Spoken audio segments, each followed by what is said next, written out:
ओम नमः शिवाय।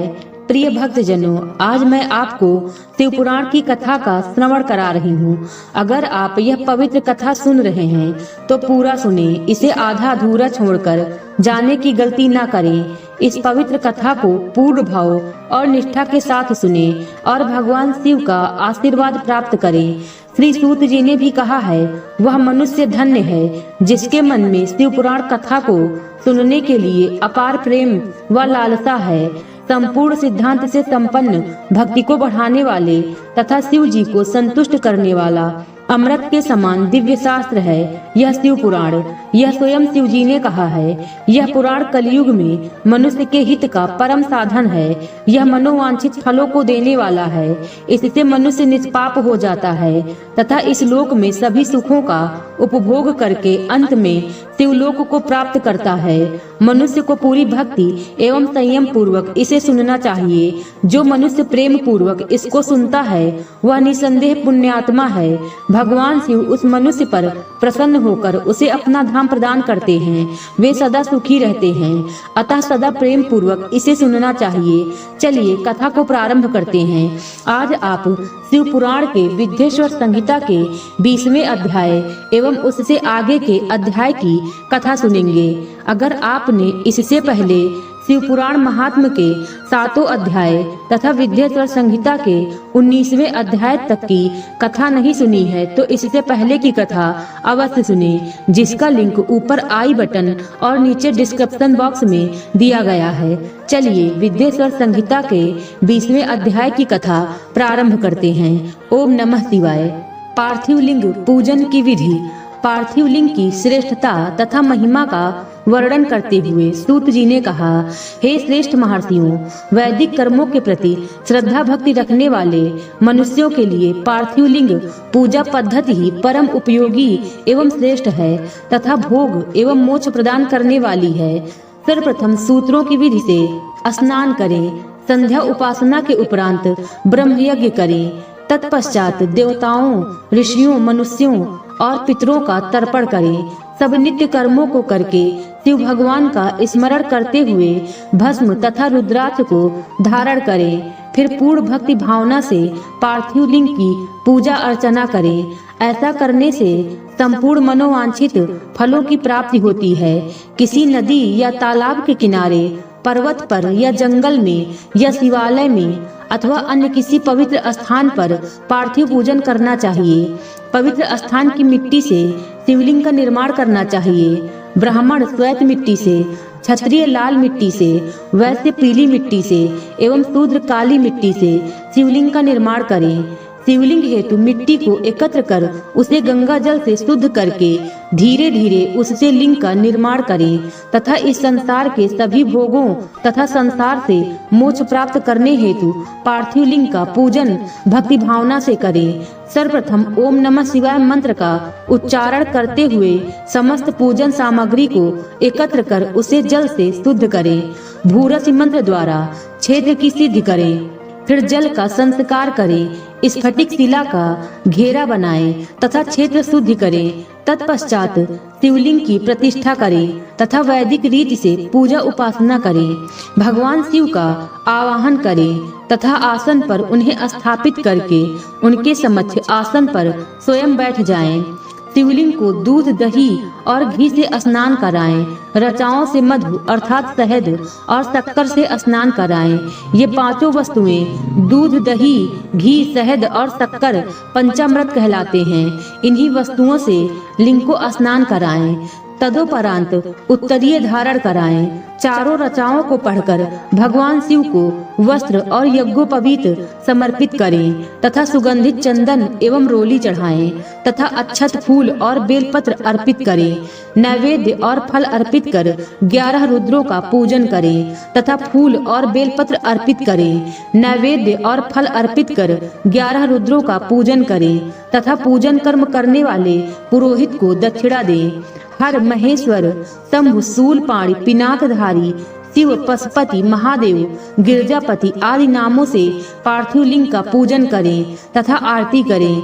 शिवलिंग की परिक्रमा करें तथा भगवान शिव को साष्टांग प्रणाम करें। पंचाक्षर मंत्र तथा 16 उपचारों से विधिवत पूजन करें।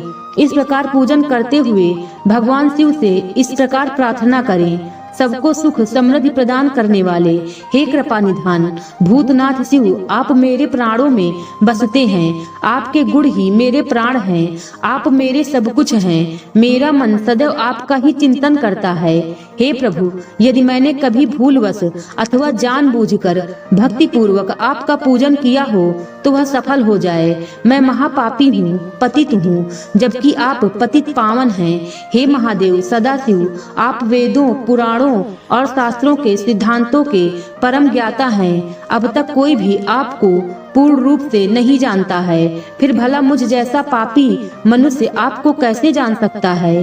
हे महेश्वर, मैं पूर्ण रूप से आपके अधीन हूँ। हे प्रभु, कृपा कर मुझ पर प्रसन्न होइए और मेरी रक्षा कीजिए। इस प्रकार प्रार्थना करने के बाद भगवान शिव को फूल व अक्षत चढ़ाकर प्रणाम कर आदर पूर्वक विसर्जन करें।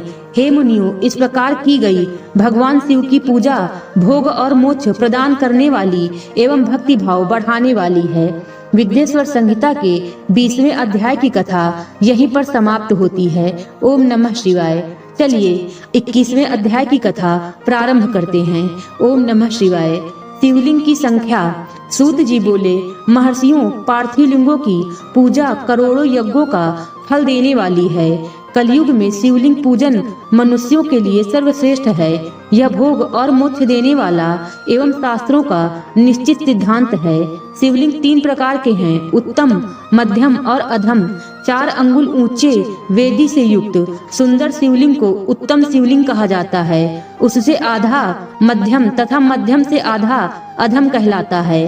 ब्राह्मण, क्षत्रिय, वैश्य तथा शूद्रों को वैदिक उपचारों से आदर पूर्वक शिवलिंग की पूजा करनी चाहिए। ऋषि बोले, हे सूत जी, शिवलिंग के पार्थिव लिंग की कुल कितनी संख्या है? सूत जी बोले, हे ऋषियों, पार्थिव लिंग की संख्या मनोकामना पर निर्भर करती है। बुद्धि की प्राप्ति के लिए सद्भावना पूर्वक 1000 पार्थिव शिवलिंग का पूजन करें।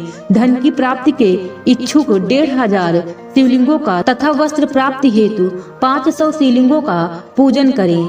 भूमि का इच्छुक 1000, दया भाव चाहने वाला 3000, तीर्थ यात्रा करने की चाह रखने वाले को 2000 तथा मोक्ष प्राप्ति के इच्छुक मनुष्य 1 करोड़ पार्थिव लिंगों की वेदोक्त विधि से पूजा आराधना करें। अपनी कामनाओं के अनुसार शिवलिंगों की पूजा करें। पार्थिव लिंगों की पूजा करोड़ों यज्ञों का फल देने वाली है तथा उपासक को भोग और मोक्ष प्रदान करती है। इसके समान कोई और श्रेष्ठ नहीं है, अर्थात यह सर्वश्रेष्ठ है। शिवलिंग की नियमित पूजा अर्चना से मनुष्य सभी विपत्तियों से मुक्त हो जाता है। शिवलिंग का नियमित पूजन भवसागर से तरने का सबसे सरल तथा उत्तम उपाय है। हर रोज लिंग का पूजन वेदोक्त विधि से करना चाहिए। भगवान शंकर का नैवेद्यांत पूजन करना चाहिए। भगवान शंकर की 8 मूर्तियाँ पृथ्वी, जल, अग्नि, वायु, आकाश, सूर्य, चंद्रमा तथा यजमान हैं। इसके अतिरिक्त शिव, भव, रुद्र, उग्र, भीम, ईश्वर, महादेव तथा पशुपति नामों का भी पूजन करें। अक्षत, चंदन और बेलपत्र लेकर भक्ति पूर्वक शिव जी का पूजन करें तथा उनके परिवार जिसमें ईशान, नंदी, चंड, महाकाल, भृंगी, वृष, स्कंद, कपिर्देश्वर, शुक्र तथा सोम हैं का 10 दिशाओं में पूजन करें। शिव जी के वीरभद्र और कीर्तिमुख के पूजन के पश्चात 11 रुद्रों की पूजा करें। पंचाक्षर मंत्र का जाप करें तथा शतरुद्री और शिव पंचांग का पाठ करें। इसके उपरांत शिवलिंग की परिक्रमा कर शिवलिंग का विसर्जन करें। रात्रि के समय समस्त देव कार्यों को उत्तर दिशा की ओर मुख करके ही करना चाहिए। पूजन करते समय मन में भगवान शिव का स्मरण करना चाहिए। जिस स्थान पर शिवलिंग स्थापित हो वहां पर पूर्व, पश्चिम और उत्तर दिशा में न बैठें, क्योंकि पूर्व दिशा भगवान शिव के सामने पड़ती है और इष्ट देव का सामना नहीं रोकना चाहिए। उत्तर दिशा में शक्ति स्वरूपा देवी उमा विराजमान रहती हैं। पश्चिम दिशा में शिव जी का पीछे का भाग है और पूजा पीछे नहीं की जा सकती है, इसलिए दक्षिण दिशा में उत्तराभिमुख होकर बैठना चाहिए। शिव के उपासकों को भस्म से त्रिपुंड लगाकर रुद्राक्ष की माला, बेलपत्र आदि लेकर भगवान शिव का पूजन करना चाहिए। यदि भस्म न मिले तो मिट्टी से ही त्रिपुंड का निर्माण करके पूजन करना चाहिए। विद्येश्वर संहिता के 21वें अध्याय की कथा यहीं पर समाप्त होती है। आज की कथा बस यहीं तक। उम्मीद है कथा पसंद आई होगी। कथा को बोलते समय कोई त्रुटि हुई हो तो क्षमा करें। कथा पसंद आई हो तो वीडियो को लाइक और शेयर करें और चैनल को सब्सक्राइब कर दें और कमेंट बॉक्स में हर हर महादेव लिखना बिल्कुल न भूलें। मिलते हैं अगले वीडियो में 22वें अध्याय एवं उससे आगे की अध्याय की कथा के साथ। खुश रहिए और खुशियाँ बांटते रहिए। हर हर महादेव।